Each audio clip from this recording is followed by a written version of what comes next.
오늘은 명절인데 이렇게 많은 교우들이 오셔서 감사를 드립니다. 오늘 설교는 한 10번 들으시면 좋을 것 같습니다. 말씀 제목은 우상을 멀리하라. 오늘 말씀은 요한일서의 마지막 장 마지막 절 말씀입니다. 사도 요한은 요한일서 마지막에서 우상을 멀리하라 말합니다. 다시 한번 같이 읽습니다. 시작. 자녀들아 너희 자신을 지켜 우상에게서 멀리하라. 나이 90이 넘은 백발 노인이 요한일서를 쭉 기록하고 마지막에 한 말이 우상을 멀리하라는 말이었습니다. 이제 얼마 남지 않은 죽음을 앞둔 요한, 그의 말을 우리는 경청할 필요가 있습니다. 바울서 신서를 보시면 마지막에는 꼭 은혜가 너에게 있을지어다 이렇게 축복의 말을 해요. 그런데 사도 요한은 축복의 말을 하지 않고 우상을 멀리하라, 와, 이렇게 끝내요. 조금 이상하지 않아요? 좋은 말로 끝내야 되는데. 저는 오늘 이 사도 요한의 마지막 말 우상을 멀리하라는 이 말을 통해 두 가지 질문을 해보려고 합니다. 첫 번째는 우상이 뭔가? 뭔데 이렇게 우상을 멀리하라는가?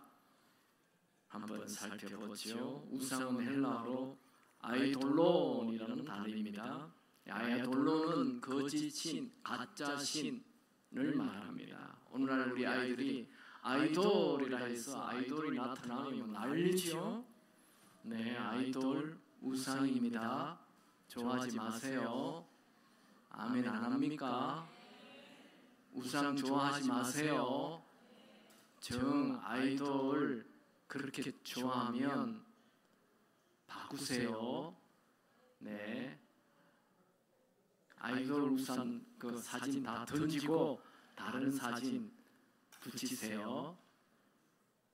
붙일 사진이 없다고요? 네, 저를 붙이세요. 네, 이왕이면 예수 믿는 사람 붙여야지 뭘 그런 거 우상 딴지. 그게 우상입니다.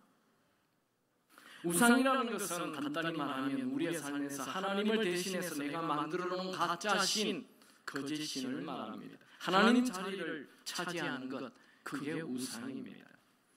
우상은 하나님이 가장 싫어하는 거예요. 구약의 율법의 핵심은 10계명이죠. 10계명의 1계명, 2계명이 우상 버리라는 거예요.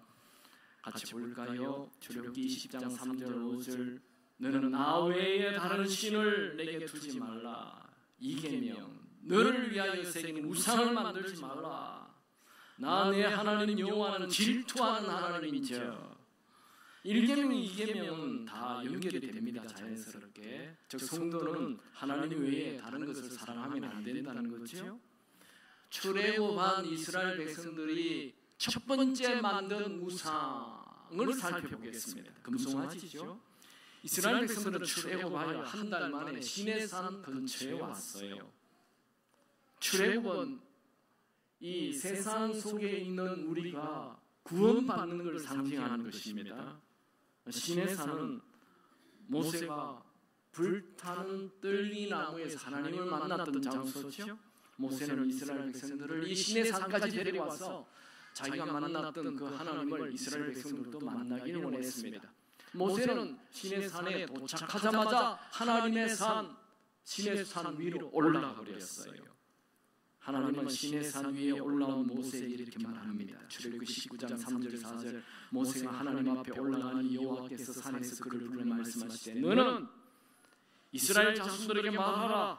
내가 어떻게 독수리 날개로 너희를 업어 내게로 인도하였음을. 여러분, 하나님은 이스라엘 백성들을 업어서 내게로 인도하였다라고 말하고 있습니다. 하나님은 출애굽의 목적이 하나님께로 인도하는 것이라고 정확하게 말합니다. 여러분, 하나님은 왜 우리를 애굽 이 세상에서 구원했습니까? 구원의 이유가 뭐예요? 목표가 뭐예요? 정확하게 한마디로 요약됩니다. 하나님에게로 인도하기 위함입니다.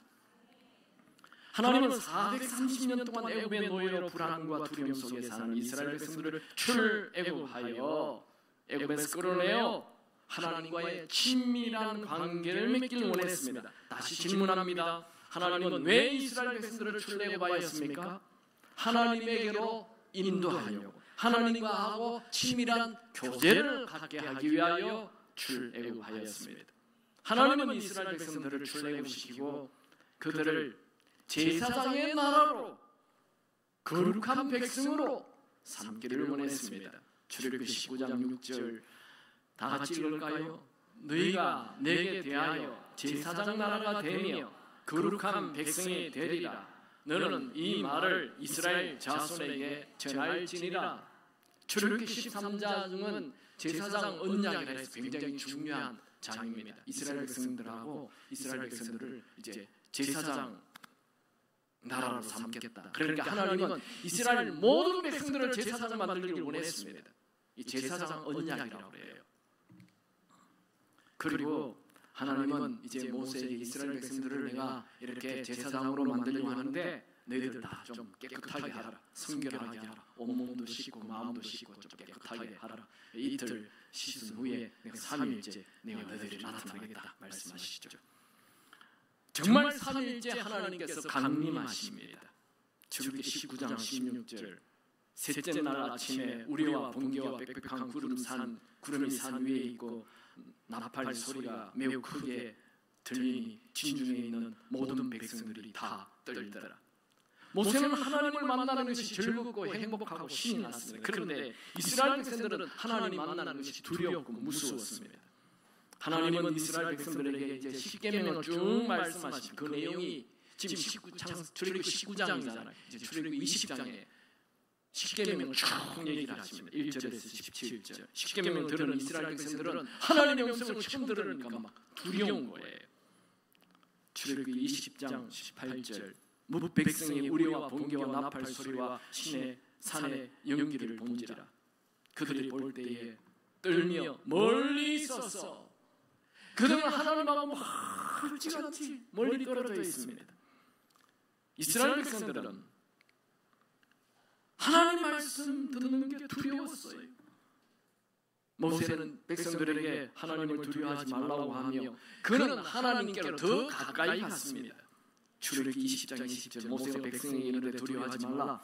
하나님이 임하시면 너희를 시험하고 너희를 경외하여 범죄하지 않게 하려 함이니라. 21절 백성은 멀리 서 있고 모세는 하나님이 계신 흑암으로 가까이 가니라. 하나님은 모세에게 십계명에 대한 설명을 쭉 하시고 십계명을 기록할 이제 돌판을 주시겠다며 신의 산 위로 올라오라 하였습니다. 출애굽기 24장 12절 여호와께서 모세에게 이르시되 너는 산에 올라 내게로 와서 거기 있으라. 내가 그들을 가르치도록 내가 율법과 계명을 친히 기록할 돌판을 내게 주리라. 모세는 십계명의 돌판을 받기 위하여 신의 산 위에 올라가서 40일 주야를 보냈습니다. 모세는 구름 속으로 들어가서 산 위에 올라갔으므로 모세가 40일 40야를 산에 있으니라. 이스라엘 백성들은 모세가 그 돌판 십계명 두 돌판을 받기 위해 산 위에 올라갔는데 40일 동안 나타나지 않으니까 우리를 인도할 모세가 없어졌네. 그러면 우리를 인도할 신을 만들자. 그렇게 말합니다. 출애굽기 32장 1절 백성이 모세가 산에서 내려오니 더딤을 보고 모여 백성이 아론에게 이르되 말하여 일어나라. 우리를 위하여 우리를 인도할 신을 만들라. 이 모세 곧 우리를 애굽에서 인도하여 낸 사람은 어찌 되는지 알지 못함이니라. 이스라엘 백성들이 우상을 만드는 이유는 두 가지입니다. 첫 번째는 자기들을 위하여 우상을 만들자는 것이고 또 하나는 자기들을 인도할 신 우상을 만들자는 것입니다.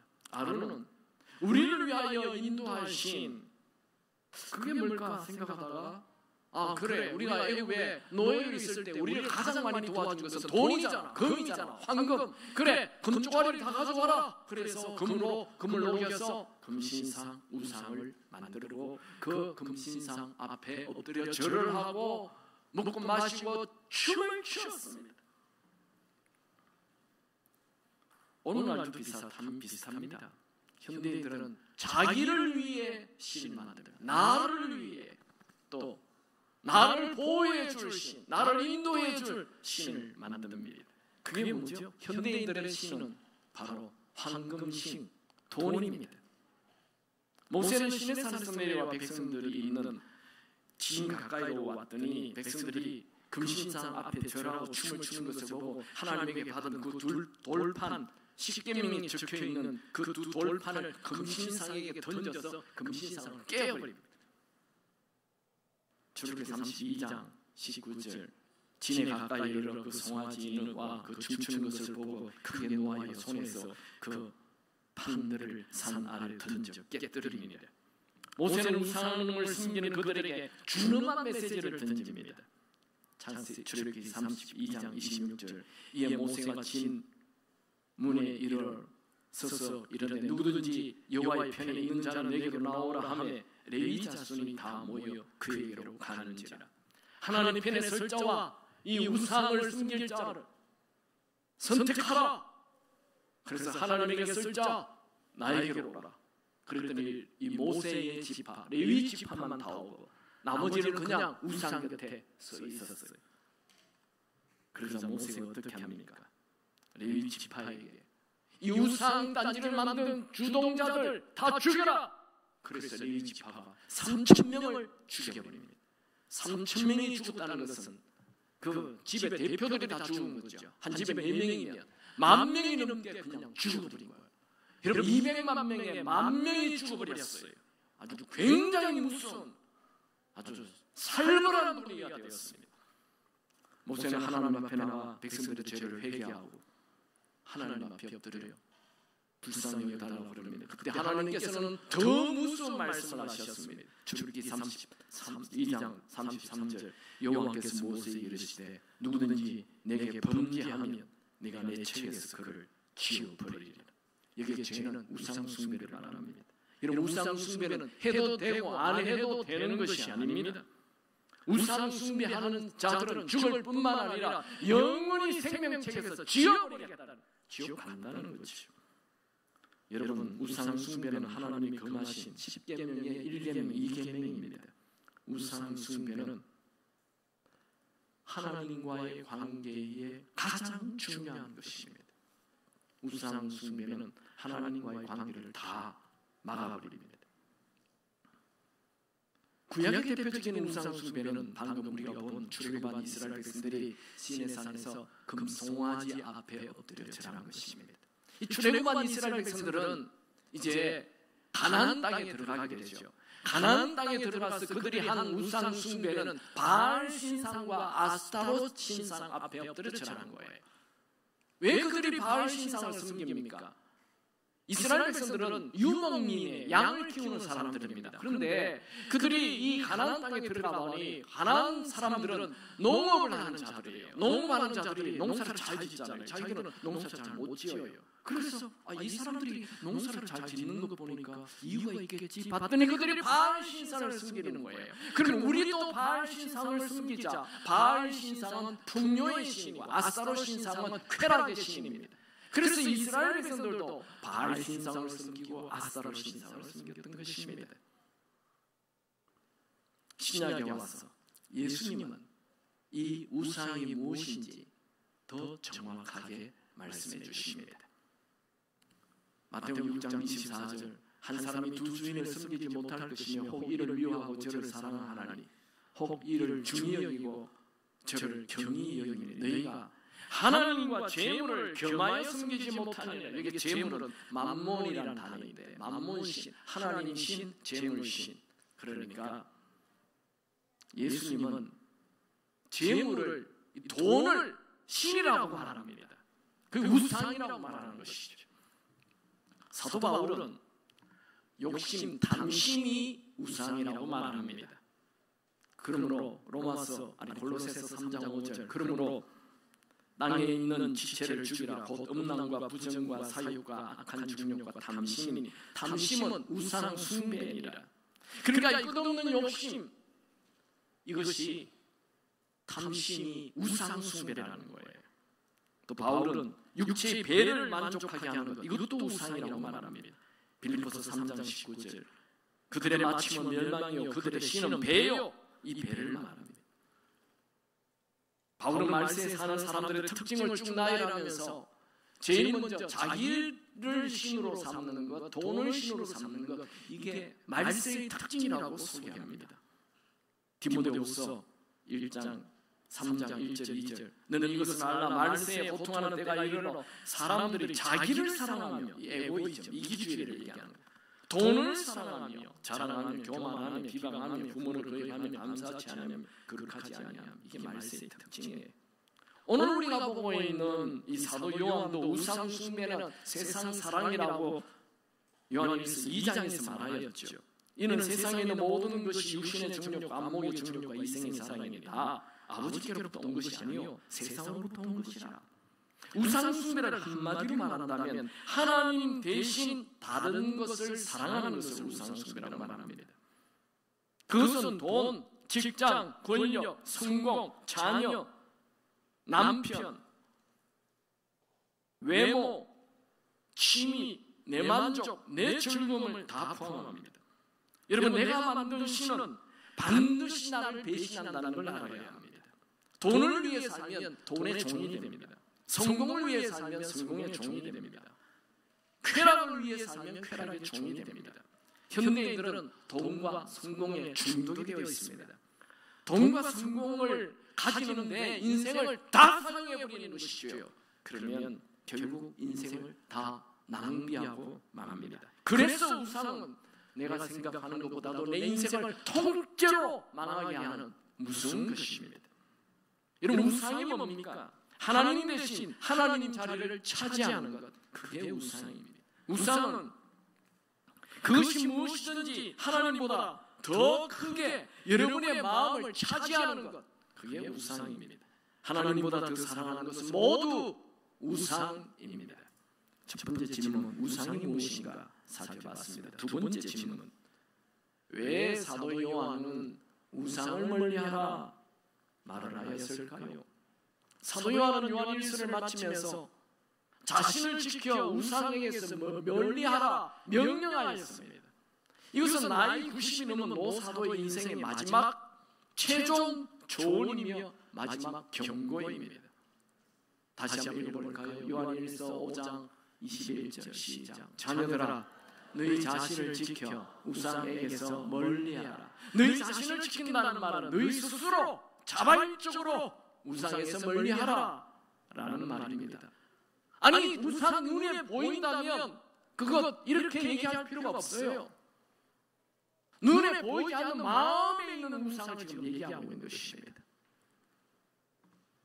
여러분, 인생의 가장 중요한 것이 뭘까요? 하나님과의 친밀감입니다. 사도 요한은 왜 이렇게 마지막 말을 우상을 멀리하라 말했을까요? 이건 강력한 경고이며 명령입니다. 사도 요한은 나이 많은 90세 노사도이고 사랑이 많은 사람으로 알려졌잖아요. 그 사랑이 많은 사람이 갑자기 생뚱맞게 마지막 말을 우상을 멀리하라 이러고 딱 끝내버렸어요. 아니, 왜 이렇게 우상을 멀리하라는 말로 마지막 말을 안 합니까? 그 이유는 요한일서 시작을 보면 알 수 있어요.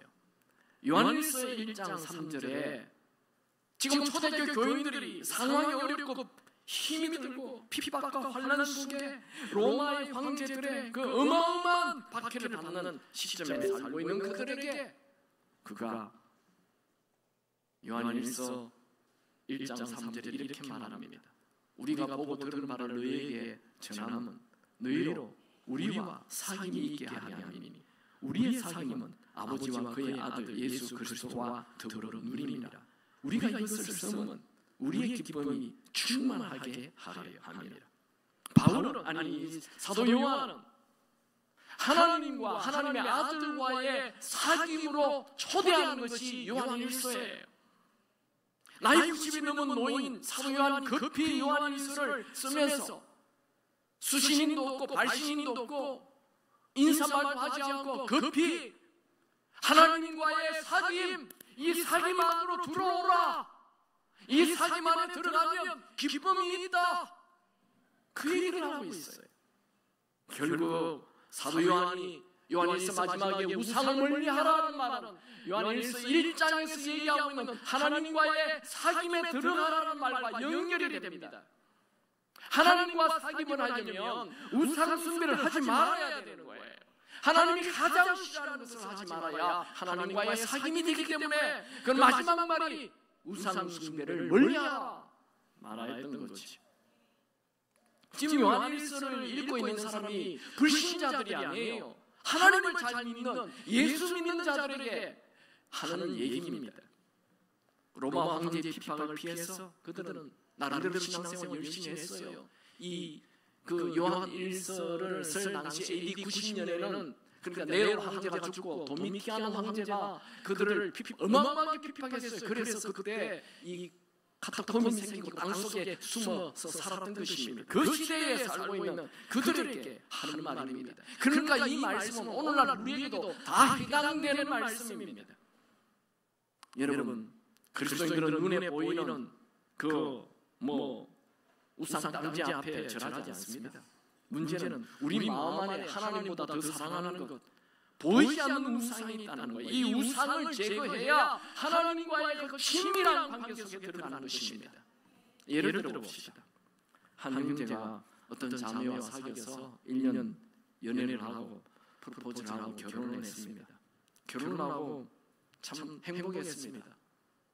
남편도 행복하고 자매도 아내도 행복했습니다. 그래서 이 형제가 퇴근을 하고 집에 들어와 보니 아내가 이쁘게 화장을 하고 좋은 옷을 꺼내 입어서 그 거울대 앞에서 참 이렇게 자기를 쳐다보고 이러고 있는 거예요. 그래서 이 남편이 내가 오늘 아내랑 어디 식사 약속을 한 거 잊어버렸나? 그래서 당황해가지고 여보 나도 옷 갈아입을까요? 하면서 나 옷을 갈아입으려고 하니까 이 아내가 아니 당신은 옷 갈아입을 필요가 없어요. 그러는 거예요. 아니 그럼 지금 누구를 만나러 갑니까? 씩 웃으면서 결혼하기 전에 사귀었던 남자들을 만나러 간다. 한 명도 아니고 남자들을 만나러 간다. 그래서 이 남자가 굉장히 황당해가지고 아니 당신 나와 결혼했지 않느냐고 그랬더니 물론 결혼했죠. 결혼은 했지만 이렇게 남자 만나는 재미 이걸 내가 끊을 수 없죠. 여러분, 이 부부가 행복한 부부 생활 될 수 있을까요? 행복한 가정 생활 할 수 있을까요? 황당한 얘기입니다. 여러분들이 하나님과 결혼했잖아요. 하나님은 신부, 아니 하나님은 신랑, 여러분은 신부. 제가 헷갈렸는데 하나님은 우리의 신랑이십니다. 우리는 그분의 신부입니다. 구약 성경에 많이 그렇게 얘기하죠. 이는 너를 지으신 이가 내 남편이시라. 그의 이름은 만군의 여호와이시며. 구약에는 영적인 간음을 했다는 것은 모두 다 이스라엘 백성들이 우상 숭배를 했다는 것으로 말합니다. 야고보서도 우리가 하나님보다 세상을 더 사랑하는 것을 간음한 여인이라고 책망하였죠. 야고보서 4장 4절 5절 간음한 여인들아 세상과 벗된 것이 하나님과 원수됨을 알지 못하느냐 그런즉 누구든지 세상과 벗이 되고자 하는 자는 스스로 하나님과 원수되는 것이니라. 너희는 하나님이 우리 속에 거하시는 거하게 하신 성령이 시기하기까지 사모한다 하신 말씀을 헛된 줄로 생각하느냐. 여러분, 여러분이 하나님을 사랑하지 않고 세상을 사랑하는 것은 우상 숭배입니다. 여러분, 성령 하나님은 우리가 예수 믿는 사람들이 세상을 사랑하면 시기하십니다. 아멘이 안 됩니까? 저는 이런 말씀을 읽으면 그냥 마음에 큰 찔림이 오고 또 감동도 되는 것입니다. 아니 하나님이 무엇이길래 우리가 무엇이길래 우리가 세상을 사랑한다고 온 우주를 만드신 그 하나님이 꼴난 우리를 놓고 시기한단 말입니까?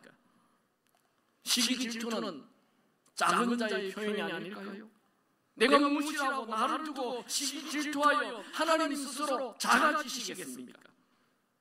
저는 성령 하나님께서 나를 두고 쉬게 한다는 말씀에 감당할 수 없는 감동이 밀려왔습니다. 여러분, 하나님께서 십계명에 우리에게 우상을 만들지 말라 말하면서 우리가 우상 숭배하면 질투하신다고 말씀하신 거 기억납니까? 내가 너를 위하여 새긴 우상을 만들지 말고 그들에게 절하지 말며 그것을 숨기지 말라. 나 내 하나님 여호와는 질투하는 하나님이죠. 하나님이 못난 나라를 두고 질투하신다고요? 하나님이 죄 많은 나라를 두고 질투하신다고요? 하나님이 변덕이 심한 나라를 두고 질투하신다고요? 하나님이 매일 실수하는 나라를 두고 질투하신다고요? 하나님이 매일 낙심하고 불평하고 폭이 자라는 나라를 두고 질투하신다고요? 네! 하나님은 우리와 친밀한 교제를 원하십니다. 여러분, 지금 하나님보다 더 사랑하는 것이 있다면 다 버리시기 바랍니다. 여러분, 세상 잡동사니 사랑을 버려야 하나님과의 친밀한 사랑의 관계가 유지가 되는 것입니다. 한번 예수 믿었다고 그냥 하나님과의 관계가 유지되는 것 아닙니다. 조금 전에 얘기한 그 자매가 결혼했으니 이제 뭐 다른 남자들 마음대로 만나러 다니겠다. 그 결혼 관계 깨지는 거예요. 그냥 교회만 나오면 되는 줄 알고 있습니다. 아닙니다. 하나님은 이스라엘 백성들을 애굽에서 노예 생활하는 그들 430년 동안 노예 생활하는 그들을 벗어나게 해서 시내산에 오게 하였습니다. 왜요? 하나님은 그들을 430년 동안 만나려고 기다렸던 것입니다. 그리고 가까이 오라고 불렀습니다. 그러나 그들은 멀리 있어서 하나님 가까이 오지 않았습니다. 이스라엘 백성은 하나님 계신 거 알죠? 애굽 땅에 10번의 기적 보았어요. 홍해 갈라지는 거 보았어요. 마라의 샘물 단물로 바뀌는 거 보았어요. 반석에서 물이 솟아나는 거 봤어요. 그러나 하나님 가까이 가지 않습니다. 멀리 서 있습니다. 백성이 멀리 있었어. 백성은 멀리 서 있고. 그럼 모세와 이스라엘 백성들의 큰 차이를 아시겠습니까? 이스라엘 백성들은 하나님을 이용해서 그저 복받겠다는 거예요. 근데 모세는 하나님을 이용해서 복받는 관심 없어요. 하나님과 친해지는 게 목표였어요. 산 위에 올라간 사람 누굽니까? 모세. 이스라엘 백성들은 모세가 지내산 위에 올라가서 나타나지 않자 황금 신상을 만들고 그 신상을 하나님이라고 불렀고 그 앞에 엎드려 춤을 추고 절하고 춤추었습니다. 여러분은 지금 하나님 가까이 가고 있습니까? 왜 하나님 가까이 가지 않습니까? 멀리 있어서 주일날 예배 한번 들으는 거로 땡입니까? 왜 하나님과 멀리 떨어져 있습니까? 여러분, 황금 신상, 돈 앞에 엎드리는 건 그렇게 좋아하고 돈 때문에 그렇게 춤을 추고, 아니요, 하나님 산 가까이 가야 됩니다. 시내산에 하나님 다가가는 종류의 세 부류의 사람들이 나옵니다. 한번 볼까요? 시내산에는 세 부류의 사람이 있습니다. 제일 밑에 시내산 기슭의 사람들입니다. 이 사람들은 하나님의 하나님 산 모세, 하나님의 사람 모세가 보이지 않으니까 눈에 보이는 하나님이 보이지 않자 그들은 우상을 만들죠. 그리고 우상 앞에 절을 하고 춤을 춥니다. 시내산 기슭에 있는 사람들은 하나님을 알아요. 그런데 눈에 보이는 우상을 좋아해요. 시내산 중턱에는 이 아론과 70인의 장로들이 있었어요. 이들은 모세가 내려오지 않자 우상을 만들자 그러니까 이들도 쉽게 내려가서 우상을 만들었어요. 산 중턱에 있으면 그냥 우상 숭배에 쉽게 뛰어들게 되어 있습니다.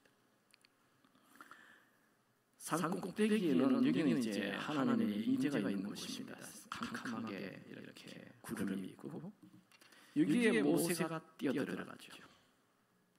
모세는 하나님과 같이 있는 것이 너무 좋아서 40일 주야를 보냈어요.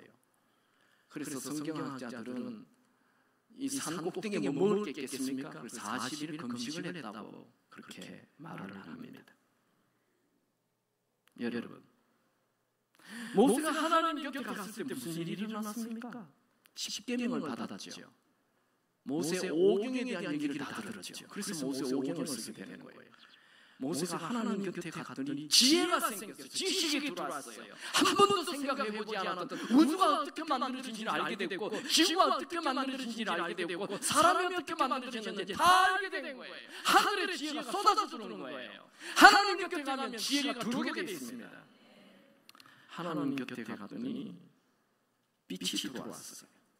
그래서 모세의 얼굴에 광채가 난다 했잖아요. 하나님 곁에 가면 어둠이 다 사라집니다. 또 하나님 곁에 갔더니 사랑이 부어졌어요. 쏟아져 들어왔어요. 여러분, 하나님 가까이 가시기 바랍니다. 하나님 가까이 가면 어떻게 돼요? 하나님도 우리를 가까이 하십니다. 야고보서 4장 8절, 하나님을 가까이 하라. 그리하면 너희를 가까이 하시리라. 여러분, 우리가 세상을 가까이 하면 우리도 모르게 세속화되고, 하나님 가까이 가면 나도 모르게 영적인 사람이 됩니다. 여러분, 지금 이 세 부류의 사람들 중에 어디에 속해 있습니까? 다시 한번 그 아이패드를 펴주시겠습니까? 여러분들이 요 시내산 기슭에 있게 되면 하나님의 계시는 건 아는데, 시내산 자락 밑에 있으면 여기는 우상천지입니다. 날마다 우상 앞에 절하게 됩니다. 늘 하나님 곁에 서성거리는데 우상을 숨기는 자, 돈을 어마어마하게 좋아하게 됩니다. 돈이 힘이 되는 것입니다. 아니면 이 아론과 함께 70인 장로로 이 하나님의 산 중턱에 있으면 어떻게 됩니까? 이 사람들은 교회 일도 해요. 교회 주일학교도 하고, 교사도 하고, 성가대도 하고, 교회 리더도 하고 다 합니다. 그런데 우상 숭배 요청에 쉽게 뛰어들게 됩니다. 돈 살아가는 일이면 그냥 뛰어가게 되어 있습니다. 마지막에 모세는 하나님 곁에 있는 게 행복이었습니다. 하나님과 날마다 친밀감을 누리며 사는 자였습니다. 여러분은 이 세 부류에 어디 속합니까? 여기 속해 있습니까? 중턱에 있습니까? 모세 같이 산 꼭대기에 있습니까? 선택은 여러분 스스로 하는 것입니다. 만약 여러분이 우상 숭배하는 자라면 오늘 회개하고 하나님에게로 뛰어 들어가시기 바랍니다. 여러분, 언제까지 하나님의 산자락 밑에서 기적을 구경만 하시겠습니까? 언제까지 하나님을 축복의 대상으로만 생각하고 그저 복 주기만 하며 바라보고 살아가십니까? 여러분, 지금 어떤 문제를 가지고 있습니까? 그 문제는 사실 별 문제가 아닙니다. 여러분 마음 안에 하나님을 사랑하는 마음이 없는 것이 문제입니다. 결혼한 부부 사이에 서로 사랑이 없는 게 가장 큰 문제예요. 하나님을 향한 사랑이 없는 것, 하나님을 사모하는 마음이 없는 것이 가장 큰 문제인 것입니다. 자, 여러분 집에 딸이 하나 있다 합시다. 이 딸은 평생 아버지와 함께 사는데 아버지와의 친밀감이 없어요. 그저 아버지를 만나기만 하면 금목걸이 사달라, 금팔찌 사달라, 컴퓨터 사달라, 나중에는 좀 크면 집 사달라, 다 맨날 아버지 만나기만 하면 사달라 달라 막 달라까지 됩니다. 그 딸은 아버지와 함께 있는 게 즐겁지 않아요. 그 딸의 관심은 오로지 황금 신상 그것밖에 없어요. 참 한심하지 않습니까? 평생 예수를 믿는다 해도 매번 예수님에게 축복만 원해요. 기도만 그저 축복만 원해요. 축복 이거 해주세요. 저거 해주세요.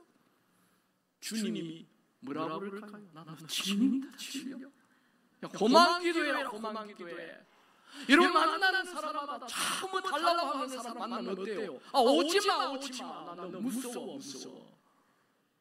뭐 기도 많이 한다고 좋은 것인데 기도가 무슨 기도를 합니까, 여러분? 무슨 우리 하나님의 백화점 사장입니까? 맨날 뭐 달라고. 하나님이 살아있는 거 알아요. 그런데 하나님을 사랑하는 마음이 없어요. 그 마음 안에는 그저 우상이 가득한 거예요. 하나님을 이용해 먹는 거죠. 그 사람은 결코 하나님과의 친밀감을 누릴 수 없습니다. 여러분, 세상 욕심, 세상 사랑 다 내려놓고 그분 자체를 사랑하시기 바랍니다. 그분 자체를 기뻐하시기 바랍니다. 시편 37편 4절 여호와를 기뻐하라. 그가 내 마음의 소원을 너에게 이루어 주시리로다. 눈 뜨자마자 하나님을 찾으시기 바랍니다. 눈 뜨자마자 하나님을 찬양하시기 바랍니다. 아무것도 가지지 않아도 하나님을 최우선에 두는 자, 그 사람 인생 성공한 자입니다. 여러분, 이 세상에 아무리 많은 것을 가져도 하나님이 그 마음에 없다면 그의 인생은 공허할 것입니다. 알잖아요. 다 가졌는데 공허해요. 우리 결혼하신 분들, 뭐 결혼하면 이제 외로움이 없으실 줄 압니까? 착각입니다. 처녀총각들의 꿈을 제가 확대해서 미안합니다. 결혼이 답이 아니에요. 결혼하면 더 공허해질 수가 있어요. 돈 많이 가지면 다 행복해질 것 같습니까? 돈 많이 가진 사람 만나보세요. 공허해서 허무해서 살 수가 없다고 얘기합니다. 다 우상이기 때문에 우상은 가지면 자꾸 허무해집니다. 성공해도 허무합니다. 왜냐하면 하나님이 주시는 기쁨으로 만족되도록 우리가 창조되었기 때문입니다. 성모 오스틴은 이런 말을 했습니다. 주님을 찬양함이 인간의 즐거움이 되게 하셨습니다. 주님을 위해 우리를 지으셨기 때문입니다. 그래서 주님 안에서 안식을 얻기까지 우리 마음은 평안을 모릅니다. 위대한 고백이죠. 그의 책 고백록에 나온 얘기입니다. 여러분, 현대인들이 이토록 초라한 이유는 현대인들이 과거에 비하면 돈이 훨씬 많잖아요. 그런데 외로운 이유는 현대인들이 선진국일수록 자살률이 많은 이유는 신의 산자락 밑에서 적당히 우상을 즐기며 살기 때문입니다. 여러분의 우상이 뭡니까? 내 성공입니까? 자녀입니까? 돈입니까? 쾌락입니까? 그 우상을 버리십시오. 여러분의 시간과 열정을 우상에게 바치지 않도록 경계해야 합니다. 여러분, 우리가 그분이 주시는 기쁨을 맛보아야 합니다. 시편 34편 8절 너희는 여호와의 선하심을 맛보아 알지어다. 여러분, 명절에 좀 맛있는 거 많이 드셨습니까? 맛있는 거 맛봤습니까? 그 맛있습니까? 우리 아이들은 이렇게 하는데 어른들은 덤덤하군요. 그거 별거 아닙니다. 우리 명절 한두 번 보냈습니까? 많이 먹어봤잖아요. 그게 목숨 걸지 마세요. 여러분, 나이 90이 넘은 사도 요한이 마지막으로 한 말, 아니 그는 할 말이 얼마나 많겠습니까? 그때 시대가 AD 90년경이니까 그러니까 예수 믿는 사람 다 잡아주겠잖아요. 예수 믿으면 체포하고 재산 몰수하고 막 그냥 목 자르고 불에 태워 죽이고, 그래서 카타콤이 생긴 거잖아요. 땅속으로 들어가서 그게 바로 이 네로 황제 다음에 도미티아노 황제, 이 AD 90년경의 황제가 어마어마하게 핍박을 했는데 그 핍박에 숨어 사는 그들을 보고 지금 사도 요한의 마지막 말이 우상 숭배하지 말라, 그 말을 했어요. 아니 여러분 같으면 어떡하겠어요? 죽기 직전에 내 아들 딸들이 예수 믿는다는 이유로 핍박을 받고 막 숨어 살고 있는 그들에게 마지막으로 할 말, 내가 지금 곧 숨이 넘어간다면 얘들아 좀 몸 조심해래, 이런 말 해야 되지 않을까? 아니면 야야야야 예수 좀 적당히 믿어, 그거 그렇게 먹고 예수를 믿어서 핍박 받아야 돼? 아니야 적당히 믿어. 이런 말을 해야 되잖아요. 그런데 그는 목숨 직전에, 아니 죽기 직전에 피를 토하면서 얘기합니다. 우상 숭배하지 마, 우상 숭배하지 마. 왜요? 그러면 하나님과의 친밀한 관계가 없어.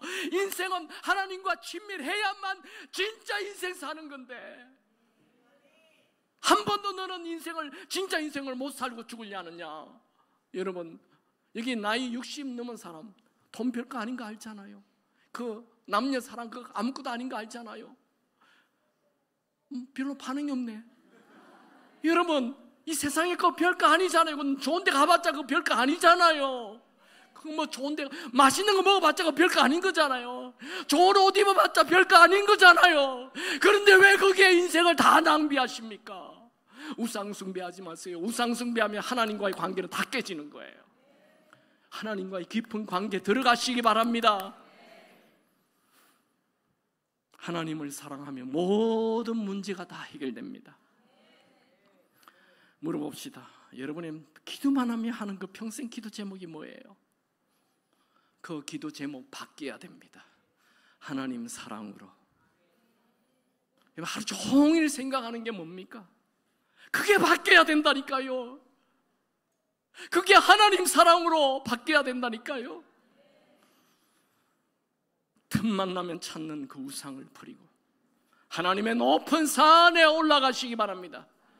여기 오늘 중고등부 아이들이 좀 참석하는데, 우리 중고등학생들 하루 종일 생각하는 게 뭐예요? 대답하세요. 하루 종일 생각하는 게 뭐예요? 게임, 그게 우상이라고요. 하루 종일 쳐다보는 게 뭐예요? 그거 인터넷, 아이폰, 핸드폰, 그게 우상이라고요. 우리 우상을 버려야 하나님 관계가 회복이 됩니다. 여러분, 저는 오늘 여러분들 이 명절에 좋은 날, 기분 좋은 설교 아닙니다. 하나님의 산에 머무시기 바랍니다. 하나님의 임재 속에 뛰어들어가시기 바랍니다. 금요 예배, 새벽 예배, 수요 예배 나오시기 바랍니다. 하나님 임재 속에 들어가십시오. 여러분, 우리가 하나님으로 만족할 때 비로소 내가 모든 사랑했던 것들이 질서를 찾게 됩니다. 돈에도 우선순위가 있어요. 돈이 여러분의 우선순위가 되지 마시고 돈의 우선순위를 세우기 바랍니다. 돈을 어디에 쓰시려고 하십니까? 여러분의 시간의 우선순위를 세워야 돼요. 그래야 진짜 다른 시간들이 의미 있는 시간이 됩니다. 여러분, 취미의 우선순위를 세워야 합니다. 관심의 우선순위가 세워져야 합니다. 자랑의 우선순위가 하나님이 되어야 합니다. 돈의 우선순위 하나님 되어야 합니다. 시간의 우선순위 하나님 되어야 합니다. 그럴 때 내 삶의 모든 것이 질서를 찾게 됩니다. 사랑해요, 목소리 높여 경배해요, 내 영혼 기뻐 오 나의 왕, 나의 목소리 주님 귀에 곱게 곱게 울리기.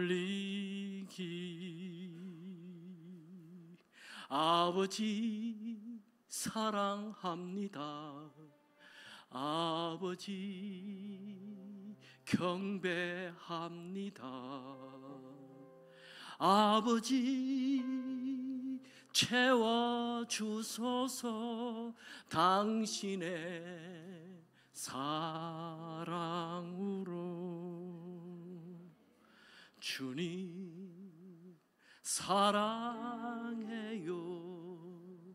주님 사랑해요. 말하지 않아도 표현 다 못해도 주님 사랑해요.